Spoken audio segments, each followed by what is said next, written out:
This is the final story recorded for the classic series of Doctor Who, and this is one of the stories that's considered one of the best in the McCoy era, or at least usually considered one of the top 6.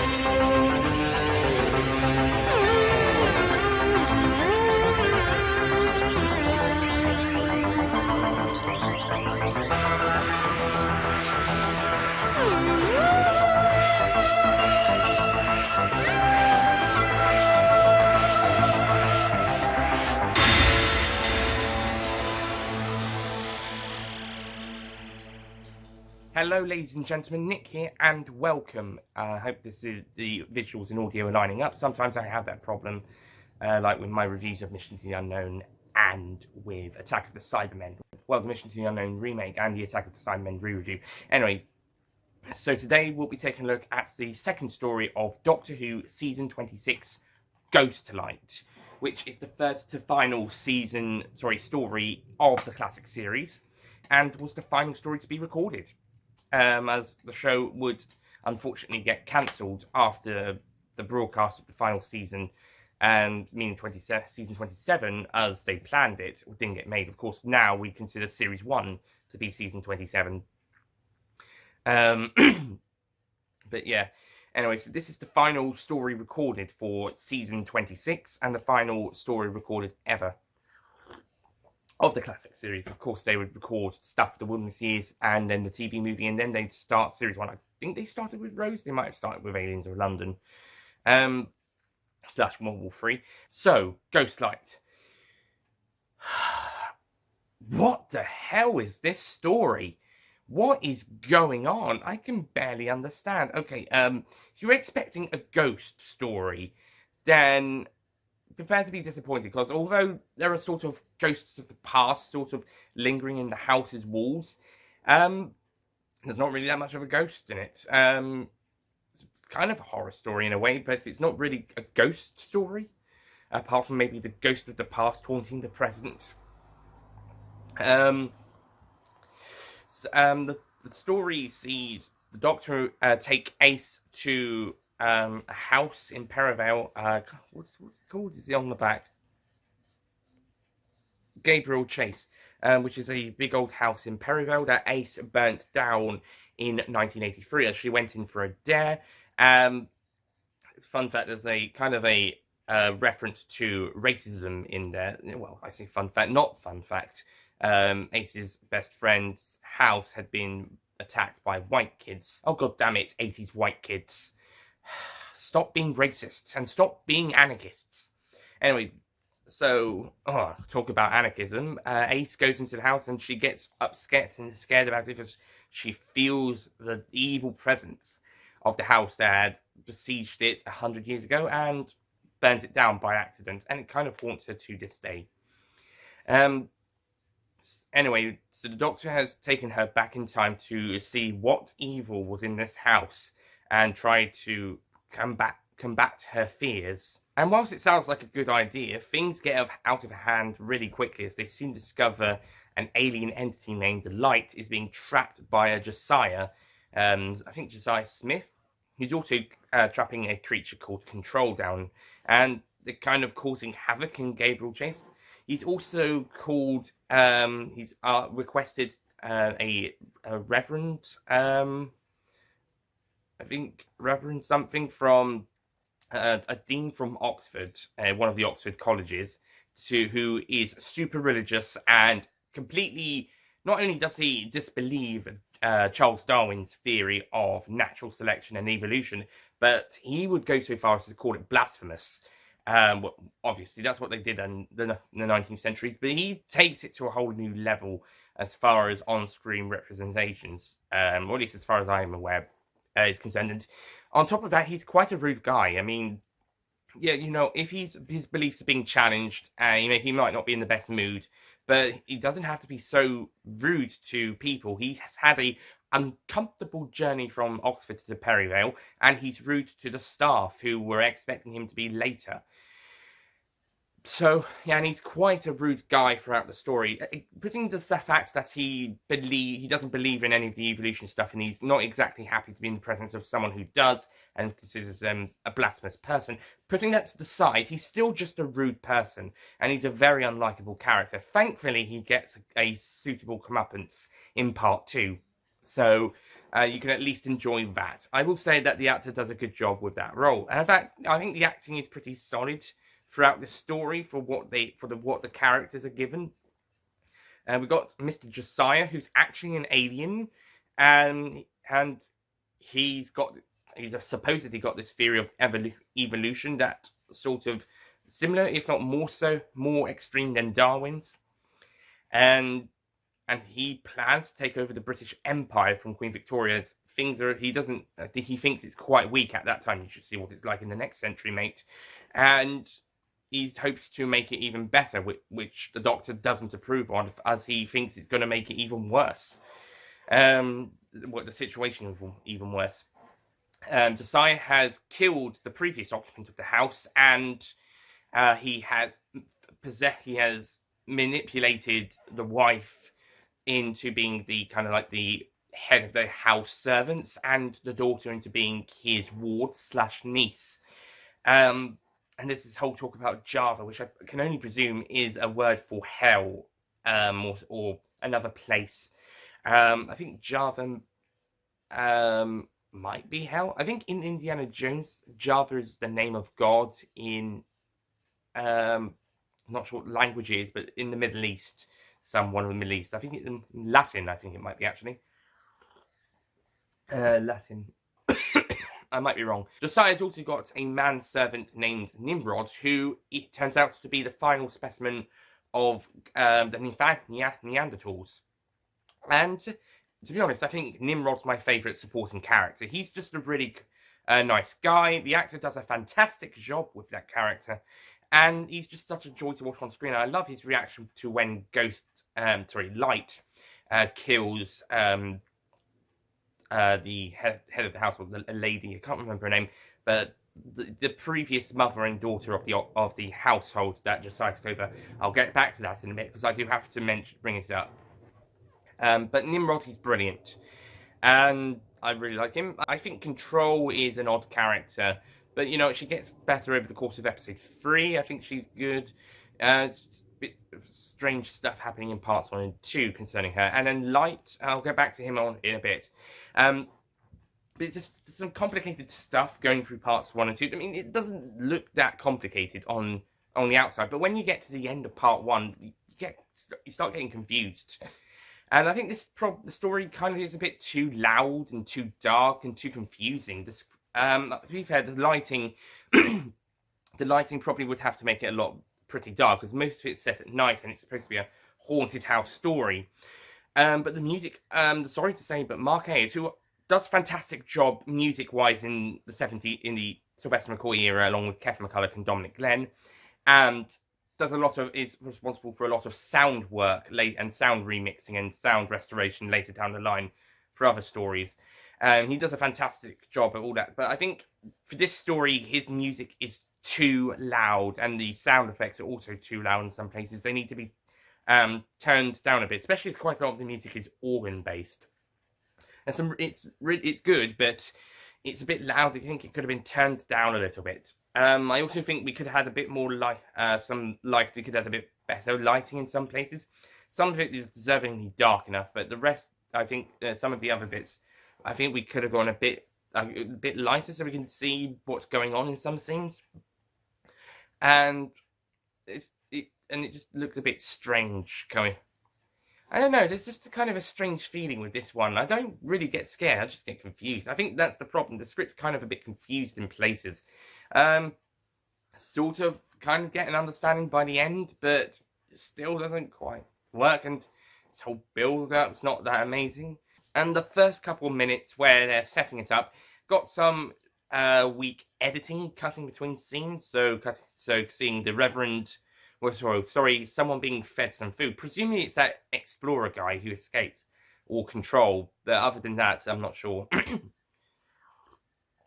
Get some food in their paper, probably, or maybe Mr. Josiah before he steps out for the night. Then the Reverend arrives, and then the Doctor and Ace arrive in the library, and it doesn't quite. The editing's kind of a bit all over the place in some of this bits, and it's got some kind of all over the place editing. And yeah, I don't know. I'm not really a fan of the story. Apart from the Doctor trying to make Ace fight her fears and this whole horror story angle of the story, but other parts it just gets confusing. And once Ghost reveals himself, or actually when Control reveals herself, then not Ghost, Light. See what's happening? I'm getting my names confused. When Light appears, things go a different direction. Light, he thinks his catalogue is incomplete because due to all the change. And the theme of this story is evolution as well as facing fears. So evolution and natural selection, and something that's going to come. And similarly, in survival, you'll have the fittest, survival of the fittest. So you have those angles this season, I suppose, or at least in 2 stories. But once Light appears in episode 3, it kind of follows kind of a story where he's getting a bit deranged due to all life changing and his catalogue not being complete because everything's different. So he tries to stop everything changing and pretty much reverse everything back to the way it was in the catalogue. And this includes killing a couple of people, such as what's her name? I can't remember, but the daughter of the old household and her mother.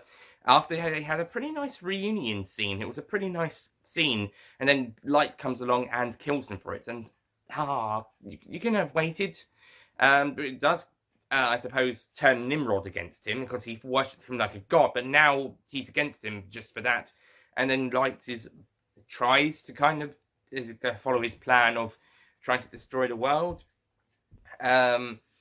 I guess, so he can make everything the same. Eventually, I think the Doctor manages to, Control stops him. And eventually they do that, and Josiah's also defeated, and Control, Nimrod, and this British explorer guy who pops up a few times and talks gibberish at points. I say talks gibberish as far as everyone else is concerned. Yeah, they go off with a captured Josiah and go off, and they leave Light to pretty much kill himself, I suppose. Yeah, you can tell how it's a bit it's a strange story. Can't quite follow it that well. Eventually, Ace realizes it was the horror and the evil of Josiah and Light that caused the painfulness of the horror of when she went to the house 100 years later.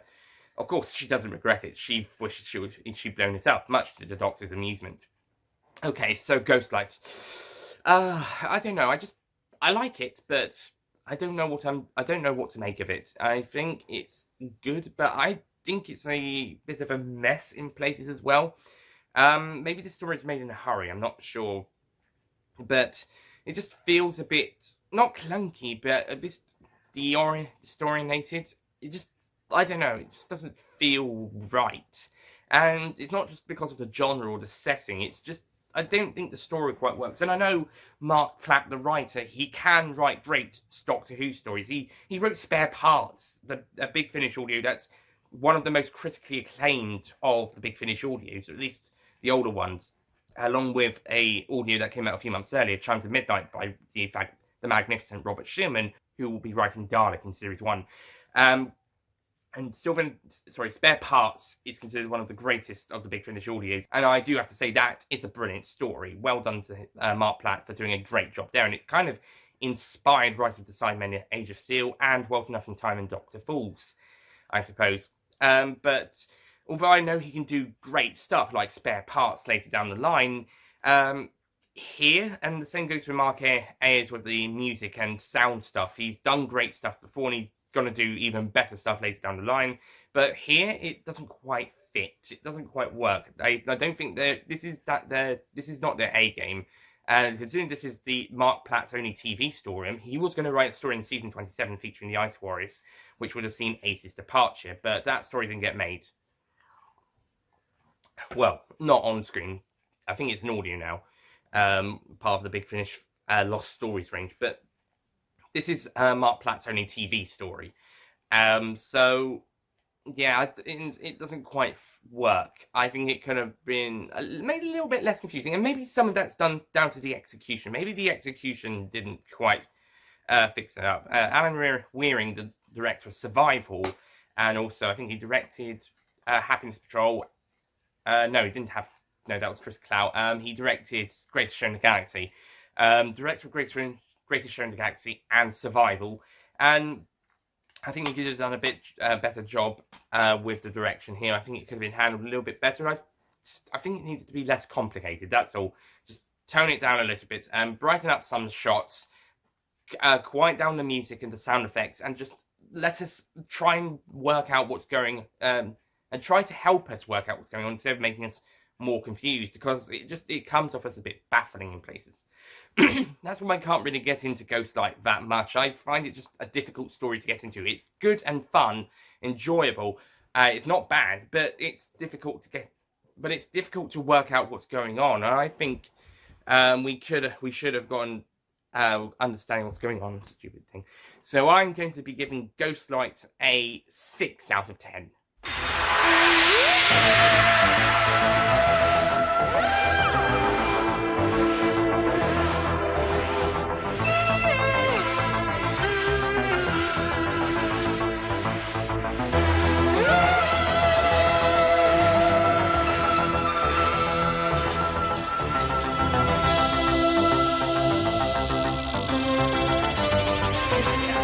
I like it, and I was still considering a 7, but it's just so difficult to follow. And whilst I do like it, it does kind of impact the enjoyment because I don't know what's going on. This is the same problem Time Nirani had, except that in that one's case, it just barely said anything about what was going on until later on down the line.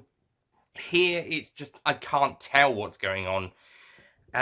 Visually or audio-wise, because it's people just... I'm not sure if they say anything, and I can't really see that much. I know it has to be dark. I know the lighting has to be darker, and I know they have to have loud sound effects. But could you have turned down the sound effect, the audio, and the sound effects and the music, and turned up some of the lighting just so we can tell what's going on a little bit, just in a few places. It's just kind of it's not weak. It's just a bit odd, and I don't know. I don't think I can get into it that much. So, yeah, that's why I've given Ghostlight a 6 out of 10, because I don't think I can get into it that much. I think it's a good story, but I just don't know what's going on half the time, which is not a good thing. At least with Paradise Towers, it looked a bit grudgy, but I understood what was going on with the story. It was a pretty simple story. It was pretty easy to understand, and I thought that was quite a good, fun story. Just needed a bit of a touch-up in places to fix it up in both visual and editing style. Although I suppose it kind of, like the sets, it represented the story really well, but could have had a bit of a touch-up. At least I understood what was going on with Paradise Towers here. I think I kind of lost track in places. I'm not sure. It's a bit confusing. Part 3 is also very different to parts 1 and 2, as it focuses on light going haywire, as opposed to a creepy ghost story mystery. Did I say ghost going haywire, or did I say light? Oh, it's light going haywire if I said ghost was going haywire. I meant light. Like I said, there isn't really that much ghosts here. Maybe the ghosts of the past, as I said at the start, kind of kind of scaring Ace, but that's about it as far as ghosts are concerned. It's a horror story, but apart from that, I don't think it's that much of a ghost story. I think we get more ghost stories than this story. When we get to 2005 and 2013. For those stories, I think we get more ghost stories there. I mean, they're not really real ghosts, but I mean, the Gelf in The Unquiet Dead. And in Hyde, you've got a alternative reality where someone's trapped in there, and you sort of get visions of that woman in a house in 1974, and it looks like it's a ghost. But both the Gelf and the alternative, the cracks through dimensions looking like a ghost, they actually are they're more of a ghost, actual ghosts, than what happens in Ghostlight. There's a really good Sarah Jane Adventures story, The Eternity Trap, where there actually are ghosts, or at least the souls trapped. That sort of trapped souls, and they're kind of like projections, I suppose. But at the very end, there's sort of a hint that there are ghosts, real ghosts, or at least the projections are still around. And in the case of the father and two children that were the first to be trapped, then they're finally together and freeing together. So all those examples, they're more ghost stories than Ghostlight. So the title is pretty misleading. That's it, misleading for this story. Anyway, that's it from me. Next time we'll be taking a look at the penultimate story of classic Doctor Who, and my God, this is an epic story. The Curse of Fenric. Fun fact, this was supposed to be the story that's opened season 26, but to be honest, it actually feels better to be a finale. More of a finale story, although we've got Survival coming up as well, which is also brilliant. But this certainly feels more of a finale story than an opening story, especially considering the Doctor and Ace's character development. And I think if it opened the season, I think season 26 wouldn't be as impactful. I think it was a good idea placing it third instead of first. And also, there's a nice little reference to this story with the old house, the Perivale house. It was supposed to be hinting at what would come in Ghostlight, but I still think it's much more better suited to have this story follow Ghostlight and have it nearer to the end of the season than at the very beginning, because then that also helps the Doctor and Ace's relationship. More on that when we get to that review. Anyway, that's it from me, and I'll see you guys next time. Goodbye.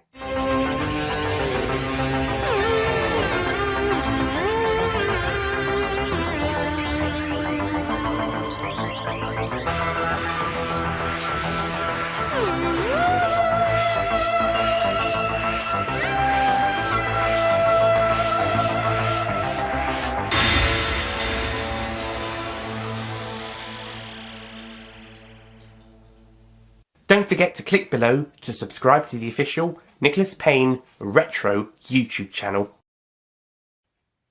And this is one of the stories that's considered one of the best of the McCoy era.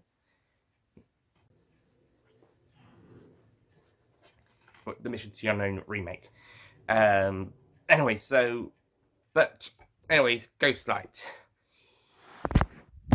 My phone has just done exactly what I thought of this story. Hang on.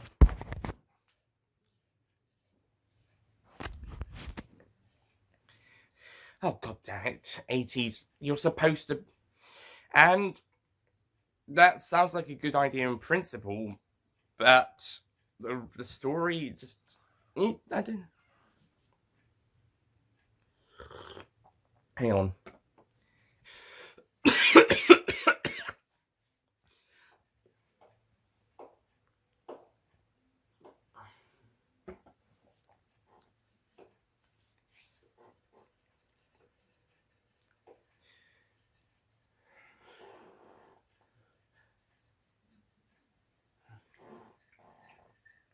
Anyway, things start getting a bit confused. I think Ghost. No, stop it. You mean?